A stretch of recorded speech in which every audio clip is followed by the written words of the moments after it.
आमर मुख्य अतिथि एटा पताका उत्तोलन करुछन।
सेवाश्रम समितिर चेयरमैन तथा अन्य सदस्य आम सेवाश्रम शिक्षक शिक्षयत्री स्थानीय अंगनवाड़ी कर्मी सहायिका एवं लंगीर ग्रामवासी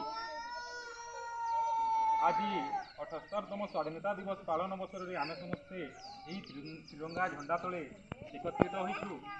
यही झंडार महत्व अनेक। यही झंडार सबुठार उपरे वैरिक रंग यह त्याग और वीरत्वर प्रतीक। आम आज से वीर मान मन पकेवा जो मैंने आम देशपाई जीवन देते जेपरिक भगत सिंह चंद्रशेखर आजाद आम ओडिशार जयराज गुरु आम अंचल वीर सुरेंद्र साय माधव सिंह एपरी अनेक मझिरे धला रंगटी हूँ सत्य और शांतिर प्रतीक तथा से चक्रटी बा अशोक चक्र ता हूँ धर्मचक्र धर्मर प्रतीक। सभा शेष सागुआ रंग ताहा हूँ समृद्धि और उन्नतिर प्रतीक। आमे आज समस्ते शपथ नेबा आमे जो क्षेत्र में काम करूँ से क्षेत्र में किपरि आगक बढ़ा एवं आहरी भल काम करी देशर उन्नति आमे निजर योगदान करवा। एतिकी कही मु मोर वक्तव्य शेष करुच्ची।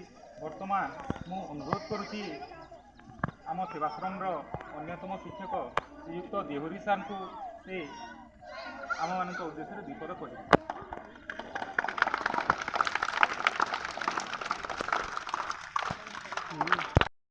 लहंगेर गाँव सेवाश्रम स्कूल रे पताका उत्तोलन सरी जाइए। एवं कुनि कुनि छुआ मैंने एवं छोट बड़ भाई भौणी मैंने गाँव में परिभ्रमण करेंगे।